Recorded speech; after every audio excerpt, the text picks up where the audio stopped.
Hi, everyone. Welcome to the Technology Happy Hour. My name is Sarah. I'm a program coordinator here with Virginia Clean Cities, and today we'll be hearing from Barry Carr and Chrissy Sherriff from the ABM team. So Barry is the Director of Business Development for ABM's eMobility Group. In that role, he works with public and private fleets to procure, install, and maintain EV charging equipment. Mr. Carr also volunteers as Executive Director and Board Chair of the U.S. Department of Energy's Local Clean Cities Coalition in Central New York. Barry has over 25 years of experience providing national support to a variety of alternative fuel vehicle component and energy infrastructure suppliers. Based in New York, Mr. Carr has worked with many advanced energy and alternative fuel companies in the role of project management, education, outreach, training, government relations, direct sales, and marketing. Mr. Carr is currently involved in multiple EV charging implementation projects, working with utilities, educational fleets, and government fleets to provide charging solutions. He's a member of the U.S. Department of Energy's Clean Cities Hall of Fame and has authored several publications related to the alternative fueled vehicle industry. And then we have Chrissy. Chrissy has 2 years experience working with ABM Building Services and 15 years total experience in bringing energy and cost efficiency solutions to her clients. Her area of focus include understanding the needs of the clients and quarterbacking a team to build the appropriate technical and financial solutions. Chrissy manages and maintains relationships with customers and contractors to ensure mutually beneficial interactions that lead to progress in renovating K-12 school systems, higher education facilities, and local government facilities. So before we hop in, as Chrissy said, this is supposed to be a place for interaction. So as Barry and Chrissy are going through their presentation, if you guys have any questions, feel free to unmute yourself, ask them directly. I also would like to encourage you guys to use the chat to ask questions or even to communicate amongst yourself. It seems like a lot of people know each other here, so feel free to utilize that option. And then at the end, we'll also have another bit of a section for Q&A. So with that, I will hand it over to Barry and Chrissy. All right. Thank you very much. Thanks, Sarah, and everyone else. This is really going to be fun. It's nice to see so many people. And Rick Price, don't you dare retire. We need you in Pittsburgh. And I also want to start out by thanking Whitney. She did provide a couple of slides from a presentation they did that Chrissy and I were part of. But I am Barry Carr. I'll actually go to the next slide. I do business development in the e-mobility world for ABM. ABM is probably the largest company that you've never heard of. They are over 100 years old. They are publicly traded, and there's, I think, around 140,000 employees. So, Chrissy, start off and introduce yourself again. So my name is Chrissy Sherriff, formerly Christina Sherriff, but let's all call me Chrissy, please. An infrastructure funding specialist is my title. What exactly is that? I'm going to tell you a little bit more as we continue our conversation into exactly how that works. But I'm an account representative, and we work with local governments as well as K through 12 schools, as well as higher ed. And we're providing funding and innovative funding for people that want to improve and make improvements to their current buildings. So we'll get into a little bit more of how that works, what that does, and how that makes an impact for our localities as we continue. That's great. Excellent. Hey, I think you're taking this slide, Chrissy. Yeah, so let me, Barry did an excellent introduction. We are over 100 years old as an organization. We're multinational. This is a very busy representation of what ABM does, but as very well said, we are the largest company that most have never heard of. Appreciated Amy saying that she's heard of us. That made me feel really comfortable because it sounds like we're getting out there more and more. We are an integrated facility solutions company, and that's what this is representing. When we say facility, we're talking about we touch every part of your facility. Our focus is on maintaining, renovating, and operating your businesses and your places and spaces across the nation.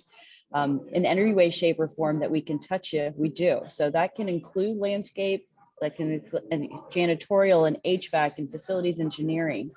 Where we're going to focus our conversation on today is on the left-hand side of the screen that you're looking at, and that is on energy services and our energy side, as well as how we can use that as the foundation and building block and bring in our other business division unit, electrical, EV charging, and mobility.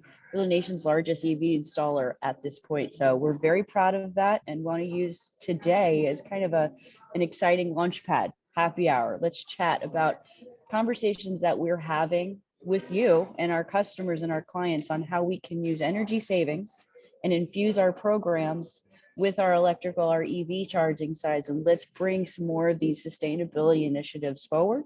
Let's meet these big goals and let's start reducing our carbon footprint altogether.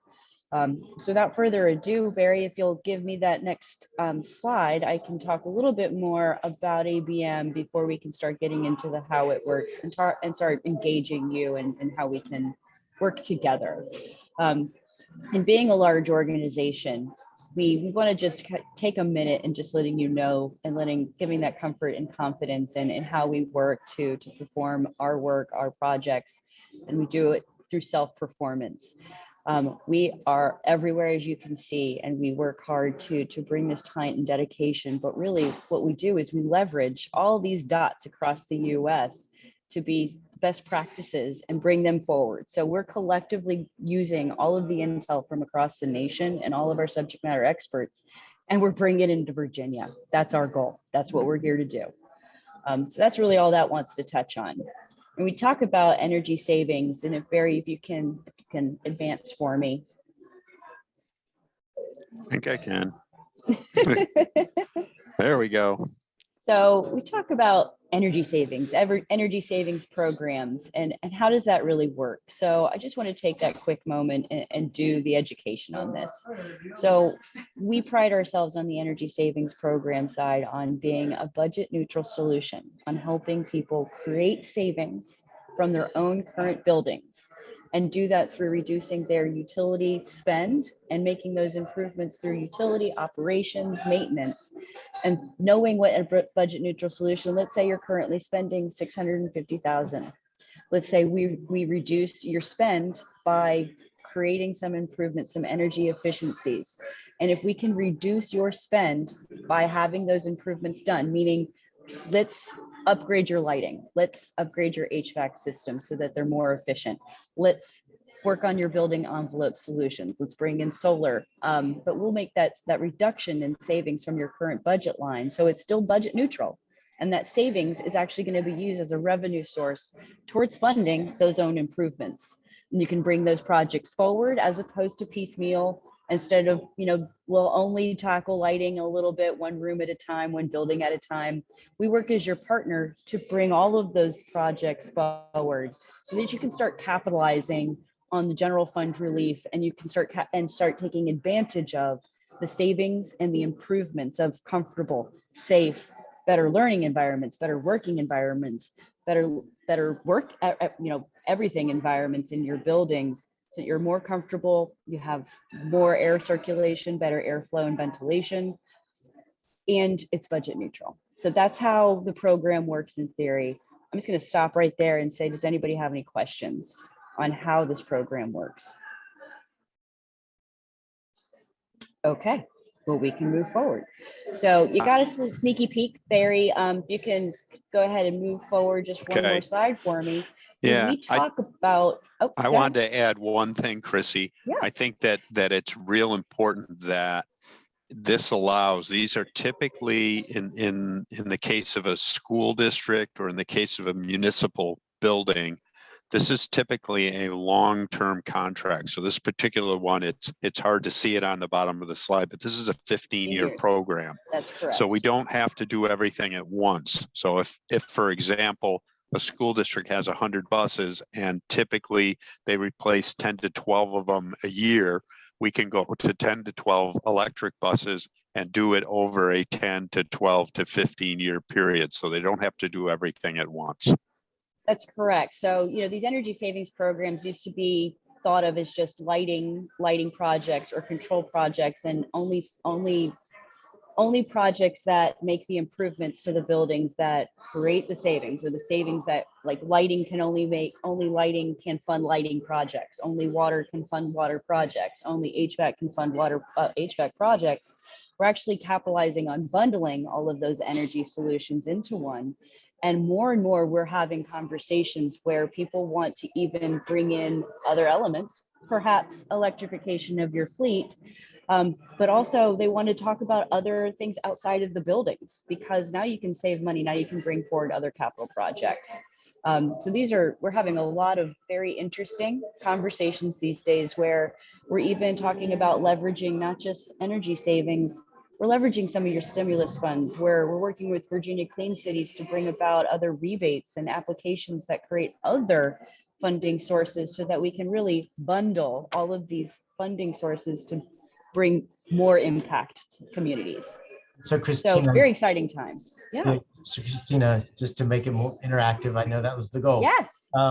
So we're talking about not just operational savings, but also rebates and those sorts of federal and state level energy saving opportunities.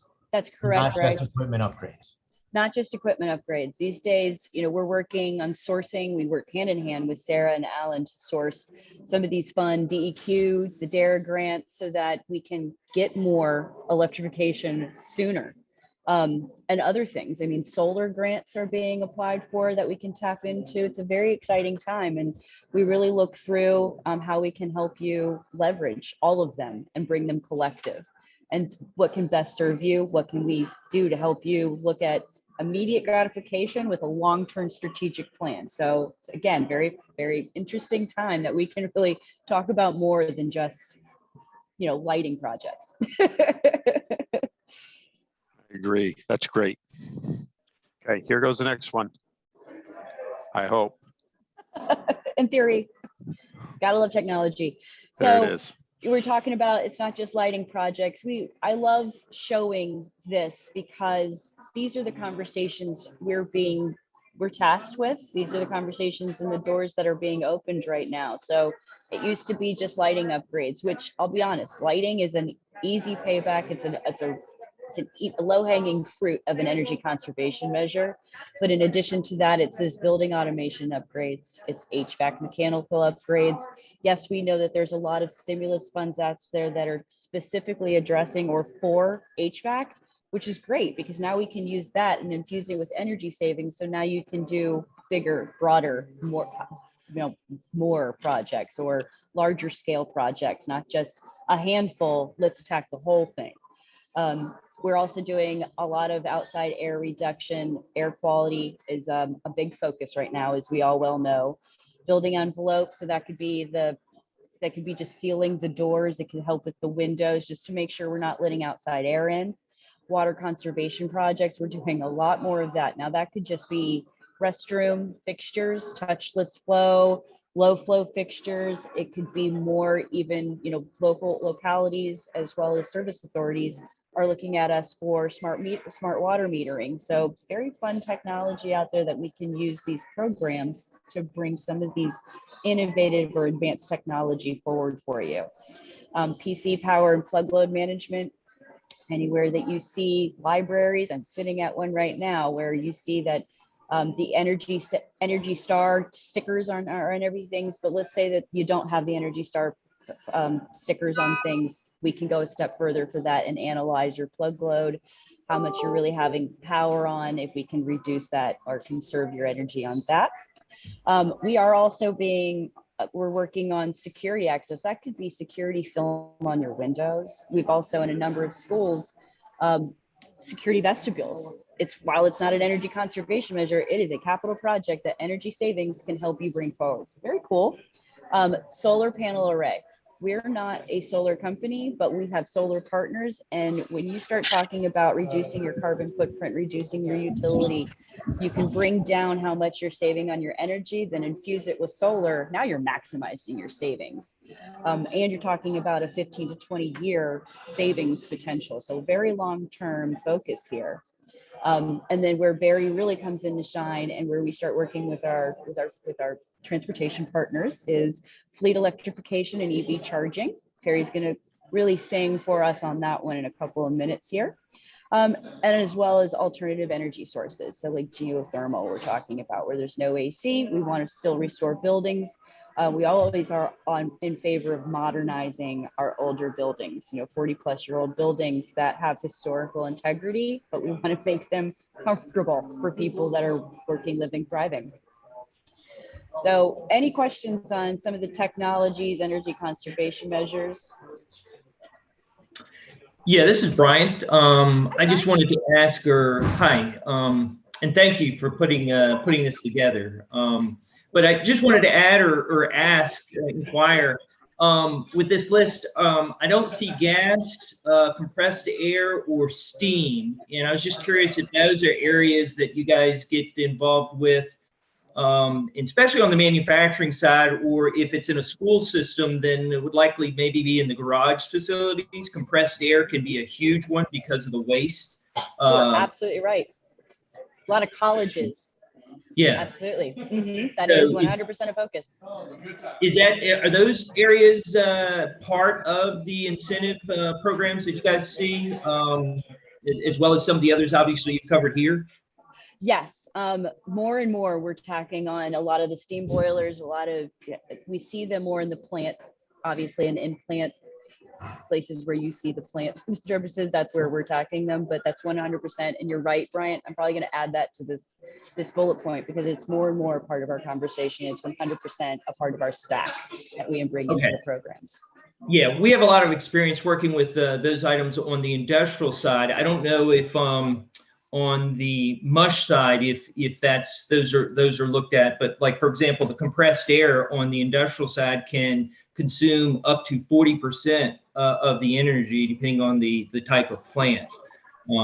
So anyway, thank you. No, great point. And absolutely, great point. Thank you. And I told Whit you said hi, Bryant. Great, thank you. No problem. I haven't spoken to Whit in a while, but I always enjoy when I do. He's downstairs at a conference, and I think he just texted me back going, wait, how do you know him? So I got the lead up on him. There you go. So what I wanted to do is really we talk about bringing our best practices for Virginia. We're talking about, these projects that we're having, these conversations that we're having. I really just kind of want to take a minute and share in the Mid-Atlantic clients that we are working on in some 1 and 2 and 3 phases where we can bring some of these projects forward and start addressing their long-term solutions. So what you're seeing is basically a graphic representation of clients that we're serving, localities we're serving, that's showing these are places that were in our backyard. They're everywhere we are that have bought into this program and are taking advantage of it. And they are all probably 1, 2, if not 4, 8 years into their program, still capitalizing on the energy savings. So a lot of it comes from a guarantee that year over year, you're still having those savings. Even though there's escalation, we get it, they're still capitalizing on the energy savings from their programs. So it's very exciting to have these clients that are wonderful references for us. Any particular, we are in New Jersey. I am not in New Jersey. So the Mid-Atlantic in terms of ABM, it goes up to Delaware, but we do have a Northeast region, and that is New Jersey, New York. So we do very much have presence there. And Barry, if you want to, if anybody has any questions, of course, please feel free to interrupt me. No problem, Chuck. I'm trying to advance my slide here. Faster. I'm just kidding. Wow. Just kidding. See what it does here. There we go. There we go. Do it the old style. Hey, I'm going to take over here for a few minutes and talk a little bit about the background of all this. I'm not new at all to this industry, and most of you know me through the Department of Energy Clean Cities program, or the many years that I was contractors with Ford and Honda and Toyota and people like that. But the bus market is really exciting right now because it's predictable. So as the country changes to electric and all these new incentives are coming out, virtually every bus manufacturer, from Thomas Built to Bluebird to IC to Collins, they are now all offer an electric option. And then you have Lion, which is a company based up in Canada that I believe is putting together manufacturing now in the US that is solely electric buses and now going into electric trucks. It's funny for somebody like me who works around the country. You go to certain states and maybe 70% of the state is all one bus manufacturer. That's usually a reflection upon the dealer. And in Virginia, Sunny Merriman, who provided some slides with us and we've been working with on some projects, they're the Thomas Built dealer. And in Virginia, I think through 3 different offices, they have about 70% of the buses that are in Virginia. So it's exciting to be associated with them. But the beauty of ABM is that we're kind of agnostic to all that stuff, just like charging stations. We'll look at any vehicle, we'll work with any vehicle. I'm involved in a number of colleges now where we're talking about shuttle buses, and we like to be able to recommend and pick what works best for each situation. It's even more important when you get to chargers. So if you look at where we are in Virginia, and I want to congratulate Alan and his team because you had a lot to do with this. Dominion Power has a demonstration program going on, and they have put out 50 electric school buses. Those buses are all Thomas Built buses, which is Proterra's Julie bus, it's called. They've put them out to a number of different school districts. They're in the process of putting in the infrastructure right now. And many of these projects will be vehicle to grid. So what's nice about a school bus is it's predictable as to where it's going to go. It's controllable. So that's unlike a Class 8 over-the-road truck. It gets torn in a lot of different directions. And so the infrastructure is very critical. The range is very critical. These buses typically have anywhere from 120 to 160 mile range in them. And the average school bus goes about 70 miles in a day. And the average school bus is sitting idle during the peak periods for the utility, which makes them a perfect prospect to do vehicle to grid. If there's anybody on the call who doesn't know what vehicle to grid is, that's fine. You can ask me right now. But if not, I'll give you 30 seconds on it.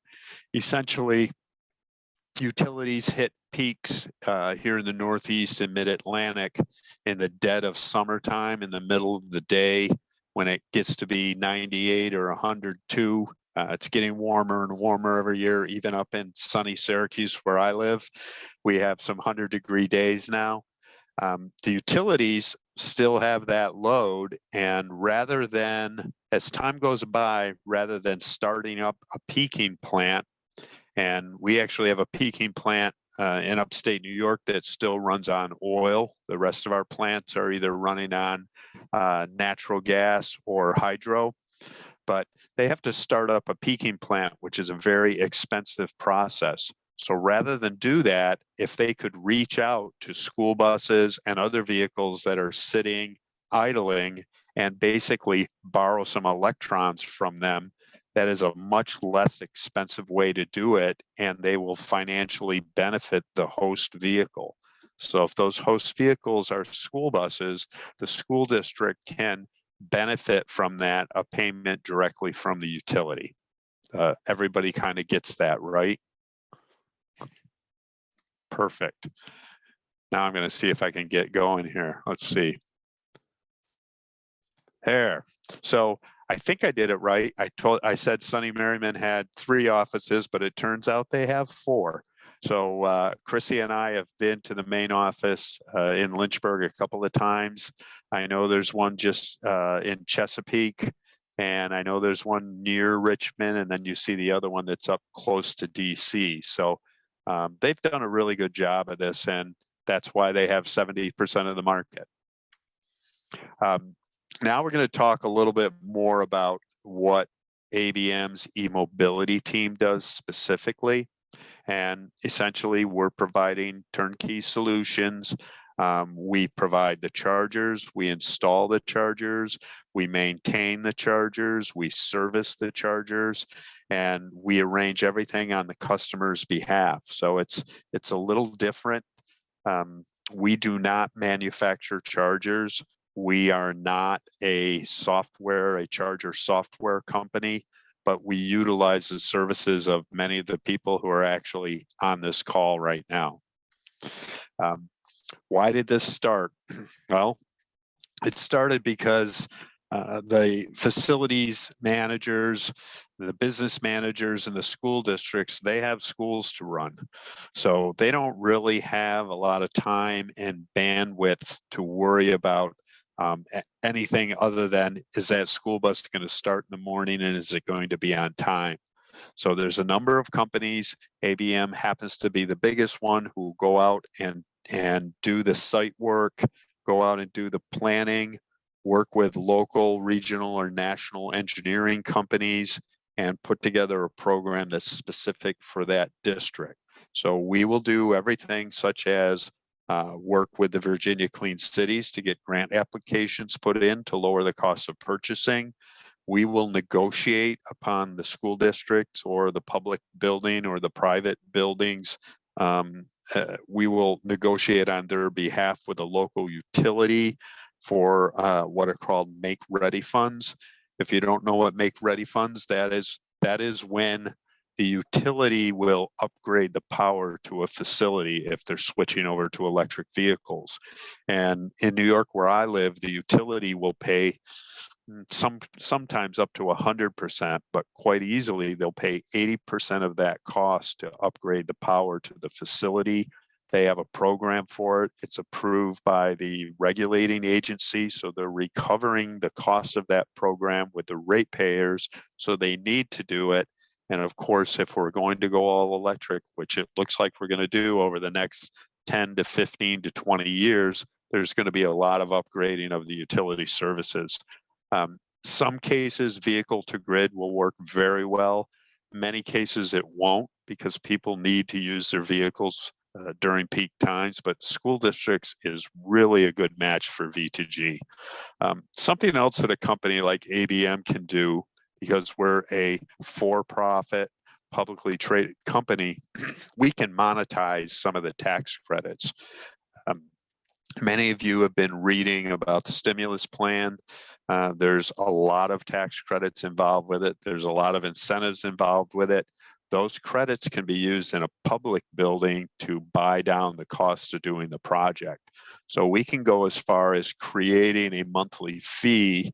I personally worked on a project at an airport not too long ago where ABM went out and bought the bus. So they bought an electric transit bus. They then, for a monthly fee, lease it back to the airport, and it comes down to where ABM bought the bus, ABM bought the charger, ABM installed the chargers, and an ABM employee even drives the bus. So it's one fee back to the airport to do that. These are our other capabilities and where we're working right now.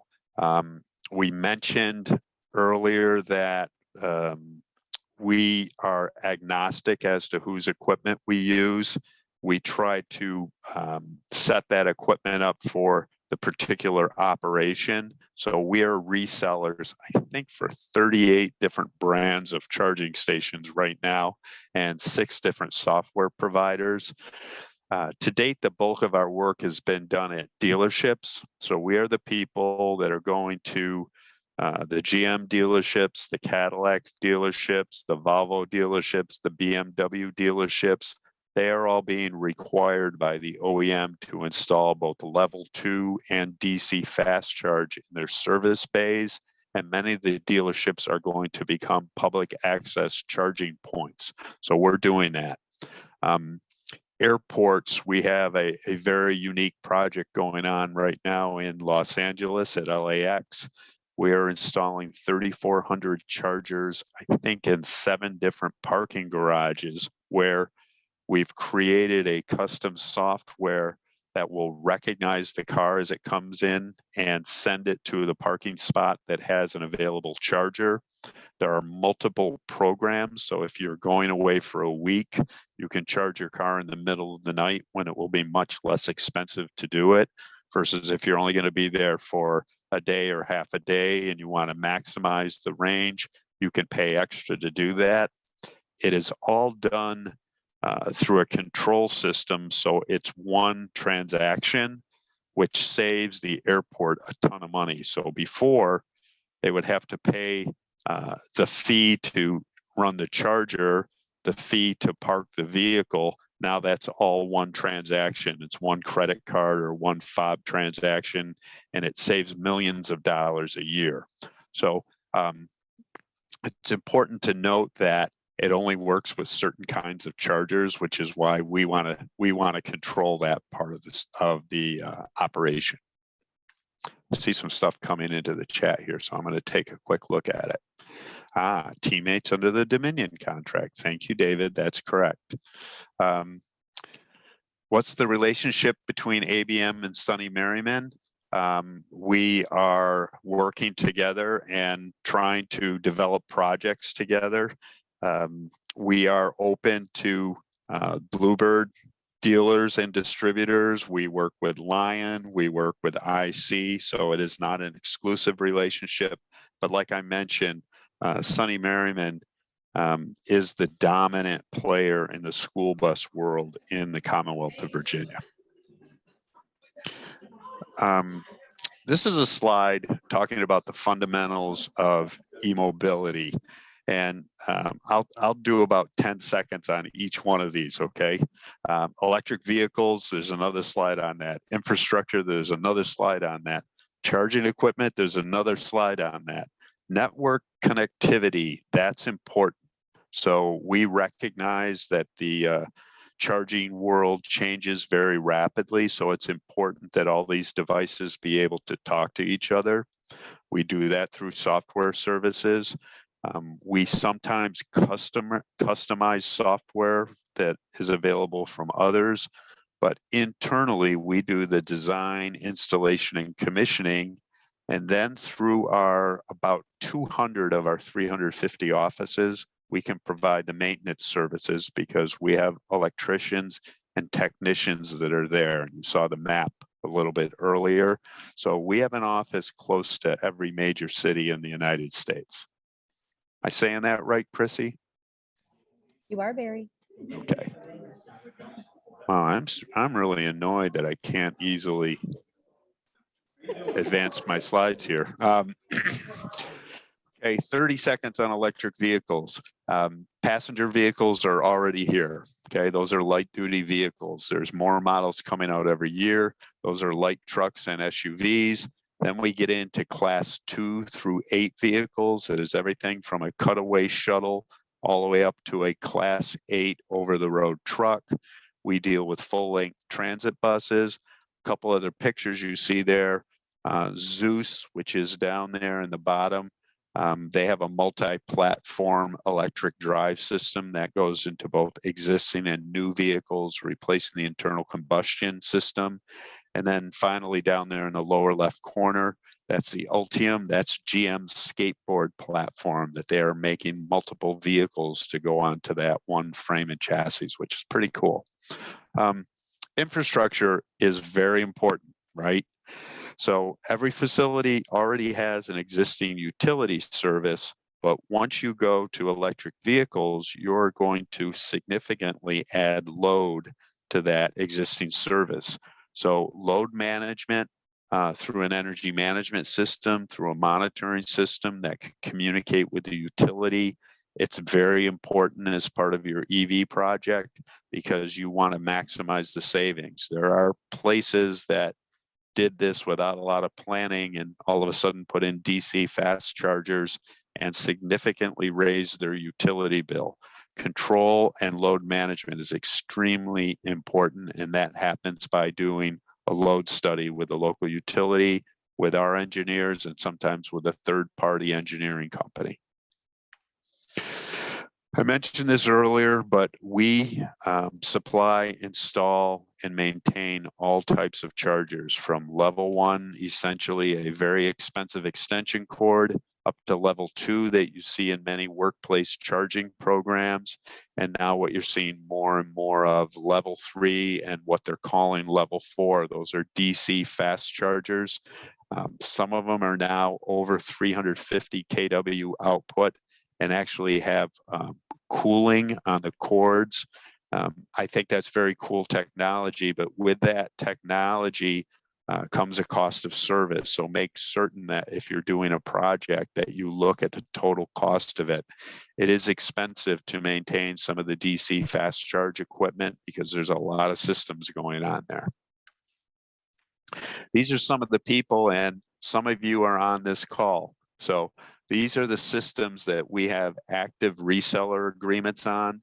In some cases, we are the largest reseller of equipment out there. Dick Johnson, you're on there with Nuvi, ChargePoint, Bosch, Blink is on there. EVgo is on there. EV Connect is on there. So, and Don, we are also a reseller of Clipper Creek. You'll see down there at the bottom. I think I got everybody. Hey, we're about 48 minutes into this now, and so I just want to thank everybody at Virginia Clean Cities for allowing us to do this, but let's have a little bit of discussion here. Who wants to talk? Yeah. Want me to start picking on people? Do it, Barry. Do it. All right, I'm going to start with you, Dick Johnson.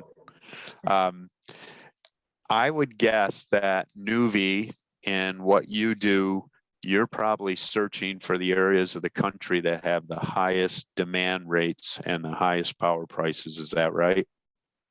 Well, partly true, but you know, it's a new market, so people are just looking at getting their toe in the water. So I don't have anybody put in 10 units, and I've got Suffolk's Transportation in New York to put in 11 units. So, but that's most people are putting in 1 or 2 and just seeing what it is. I think the most difficult part is dealing with the utility side of that. We were on with PSE&G in New Jersey today, and they're still trying to figure out how they're going to do whatever they're going to do. Yeah. So it's everybody talks vehicle to grid. You were at the ACT conference. Everybody was talking about it a few months ago, but yeah, even the utilities that have it, it's still kind of a demonstration project in many aspects. Would that be a fair saying? I don't know. You know, the concept was proven back when I worked with Willett back in 2010 and that area. And the software package that we have is a little bit different. You know, everybody's claiming V2G, and you know, there's different phases of V1, different kinds of things. But if you're really looking at the true V2G, you're actually got a communication between the charger, the bidirectional part, and then the vehicle itself. And then what our software does is actually link you into the utility, but beyond that into like PJM, which is the grid operator up in our area. So it's a little more complex, and the flow is really, you know, the PSE&G is basically a distribution point for PJM. So it gets, you have all kinds of politics involved in this too. So it's a very complicated market, I'm finding. So I'm just following bus sales along. Yeah. Do you see, let me, I don't want to spend too much time on that, but outside of the school bus world, simply because they typically sit during the day and they sit a lot during the summer, what do you think are other good fleet targets for vehicle to grid? There's 2 targets I have right now. They're, you know, vehicles that are in ports, you know, I can't think of what it is, but then the other one is trash trucks. Trash trucks are a huge opportunity. And their function pretty much, you know, in the peak time, they're usually back like school buses are. So they work out to be pretty well. Yeah. And certainly there's electric applications now in refuse trucks. You know, the city of New York Sanitation is going to that over a period of years. That's exciting to see. I didn't Barry? think about that as much. Sure, Chuck. Yeah, one thing I just wanted to add is that, aside from vehicle to grid, you can do vehicle to building or vehicle to anything Correct. else, where it's more localized and you don't necessarily have to deal with the utility. And, school buses in particular are basically rolling batteries. So when you're looking at resiliency and an emergency response, you got a lot of new tools to those arsenals that can bring value to that sort of thing. So I just wanted to put that out there that, vehicle to grid gets very complicated, as Dick stated, and when you're dealing with utilities, there's rate structure, there's regulatory issues, there's all sorts of things. But if it's done more localized, it could be a better solution. That's a good point. Chuck, Hey, I'm sorry. Barry. Yeah. Barry. Yeah, and in Virginia, it's a little bit even more unusual in that, particularly in Dominion territory, local governments are jurisdictional customers or whatever. They are not in the normal pool of ratepayers or anything like that. So they're even more removed. So it's kind of screwy. For example, the energy efficiency programs that Dominion has to do under legislation, the schools and all those folks are outside of it. So it's like they're not even part of that. So it's even more complicated in Virginia in some ways, and potentially maybe less incentive for V2G in some ways. But that's part of what Dominion is hoping to find out with their pilot program. Interesting. Hey, I was going to call on you anyhow, David. So okay, tell me. Okay, so tell me. We've all read about this new bill and all the incentives. I know it still has to go to the Office of Management and Budget, I believe, which takes several months. When do you think we'll actually start to see some of these incentives hit the street? Well, I mean, if you're talking specifically the school bus one or the EVSE one? The EVSE stuff, the stuff that's coming might through. be a little bit faster. The school bus stuff could take a little bit longer in some ways. But the EVSE stuff, it's probably going to be tied in some ways through the federal highway program, Federal Highway Administration program that Diane Turchetta has. So, it's still unclear. I think these actually have direct appropriations. Not everything in the infrastructure bill has a direct appropriation, which means it then has to go through the normal appropriation process, which they're still under a continuing resolution for right now anyway. And they also still have to deal with the debt ceiling coming up next month. So there's a lot of this stuff that could take a little while. Yeah. It's still exciting to see it. Ideally, hopefully within a year. Right. But, I wouldn't be surprised if the earliest you see some of these things is like maybe summertime. Yeah, it's going to be exciting. It's going to take a lot of planning, that's for sure. But that's the agencies are all having to gear up too, including for the school bus programs. EPA is going to be the one doling out the money, but then DOE has to do the technical assistance. So the question is how is that going to work? And if you ask DOE, the answer you get is we don't know yet. I was on a webinar with Mike Scarpino at the Volpe Center a few days ago, and I'll share the information with everybody on this call. Is that the money is going to flow from the federal DOT to the state DOTs, and then the different regions within the state will have access to that money. And in many cases, they'll probably get help from the state energy office in implementing things, and hopefully help through the local clean cities coalitions in implementing things and identifying shovel ready projects, right? And so one of the things that all of you in our business should be doing is get in contact with your state and regional DOT people to see if you can help influence them and educate them on all the stuff that's out there, because they have jobs to do too. So this is, well, it's a great pot of money. We want it spent properly, right? I'm a taxpayer too, but we want to make sure that they know what they're doing. So if we can expose them to some of this stuff, I think it'd be good for everyone. Well, and on the EVSE money that's coming, there's also 20% cost share requirement. Mm-hmm. Well, that's good to know. How about other people? Who wants to say something? Hey, Bear, this is Rick. Yeah.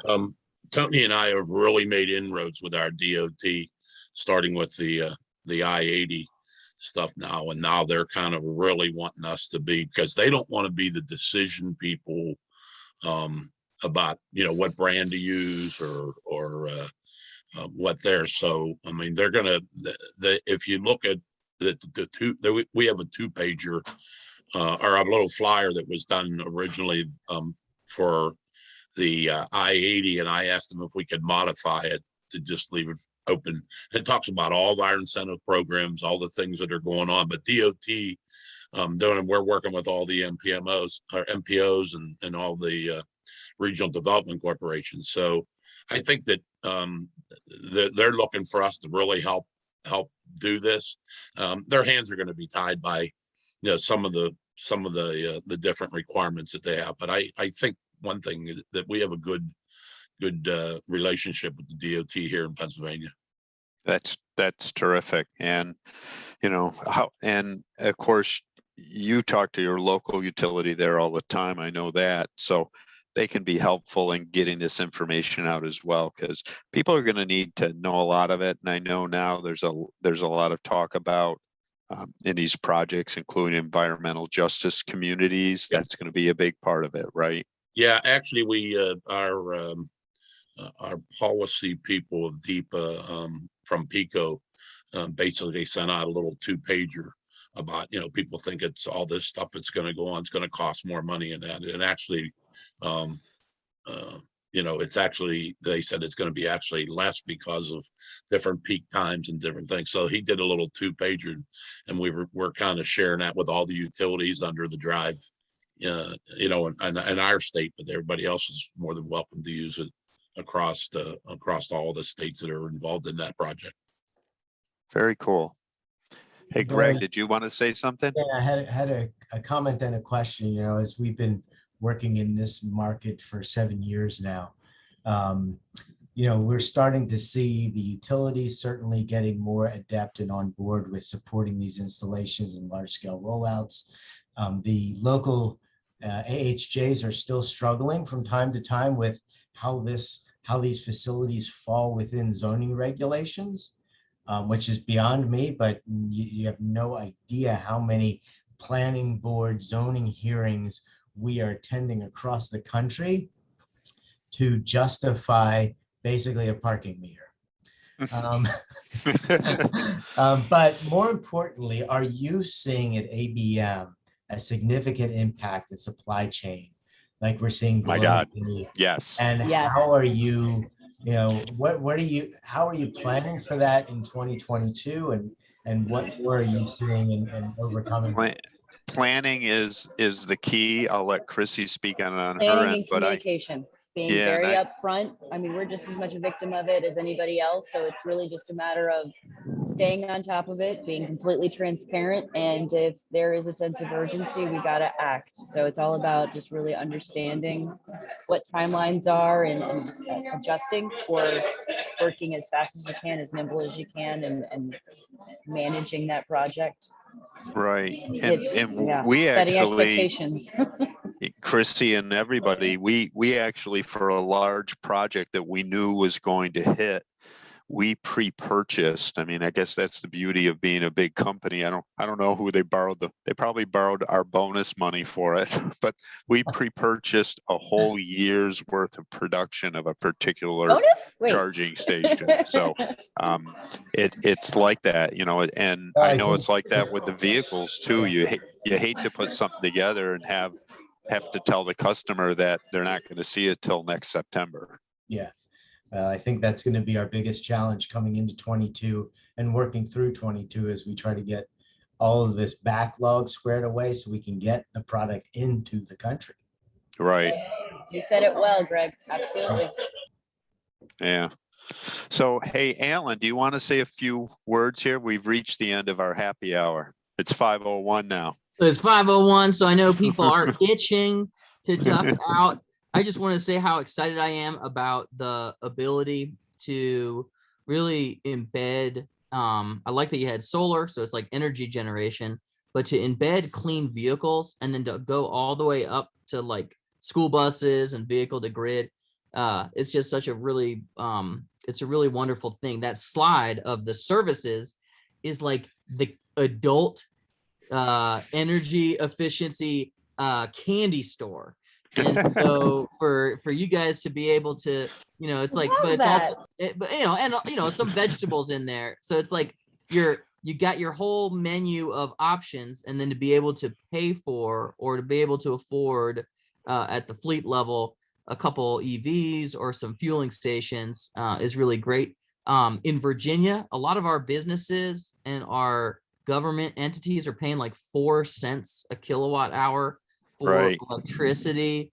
And it's just such a really, you know, such a beautiful opportunity ahead. So I'm just glad to be in here this world with you. Yeah, and thank you everyone on behalf of ABM, and Alan, you and Sarah and your team. So thanks. Yes, thank you for letting us share this space with you and everybody sharing this time. This has been a truly happy hour.